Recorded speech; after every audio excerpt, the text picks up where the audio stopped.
Hi, I'm Frans Groenendijk, which is a very Dutch name, and as you can see, I'm an old Dutch painter. That's the reason why my website is called alldutchpainter.works.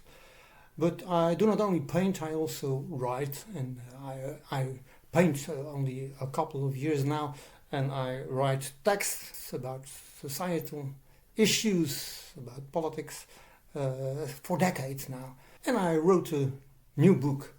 And the book will be launched in November in my birthplace, which is called Schiedam. It's not my first book, but it is my first book that is both in English and printed, not an e-book. My new book is, unfortunately, unique for several reasons. It's a book about Abrahamic religions, all three of them, and that's an important part of it. A part of the book, of course, is a merciless, precise analysis of Mohammedan thought. However, my own farewell to Christianity, I'm a former Catholic, was not followed by an analysis of the Bible, and certainly not an analysis as thorough and critical as the one I had already carried out on the Quran.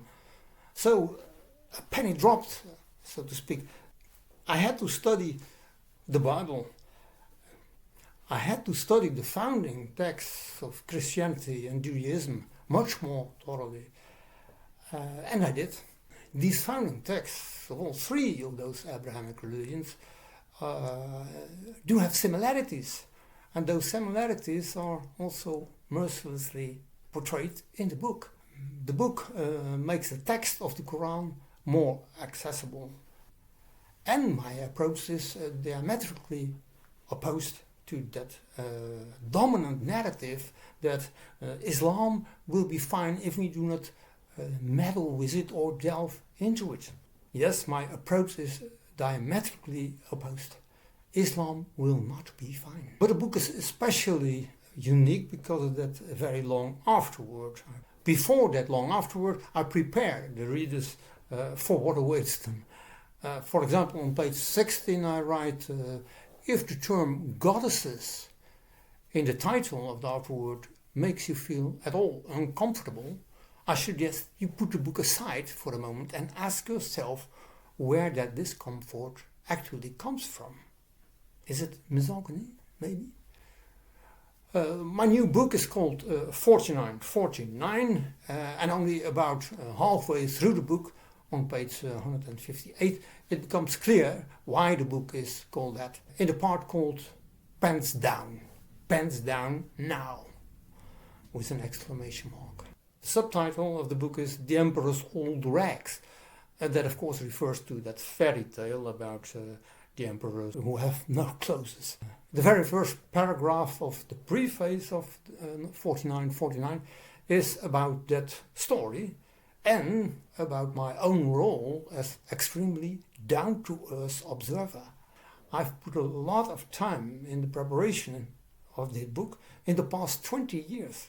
But more important than the thousands of hours of study I spent on it was and is my extremely down-to-earth approach. In the last paragraph before the afterword, I describe my atheistic assessment of the difference between Christianity and Mohammedanism. Perhaps you already made your mind up now about me being an atheist. That is on page 166, and I quote, "The difference between the hells of Christians and Mohammedans is not very great. Eternal and painful punishment, a kind of crystallization of hatred, I call it. The difference between the two paradises could be hardly greater. The heavenly paradise of the Christians offers first and foremost comfort to the living. The Mohammedan paradise offers no comfort to anyone, but is presented to the male followers of Mohammed as a reward for blindly following his commands, long after their death, long after their insignificant life on earth." As terrible as the events on October 7 were, it has also set things into motion that are not purely negative. And I'm not thinking about here about very effective and efficient actions of the Israeli armed forces, especially against Hezbollah. No, I'm thinking here mainly of what happened and is still happening in many Western countries regarding the manifestation of the Jew hatred that was barely faced until recently. And now, finally, attention is also growing for calls for jihad against all non-Muslims. But wait, I did not tell you which threshold I meant in the title of this video.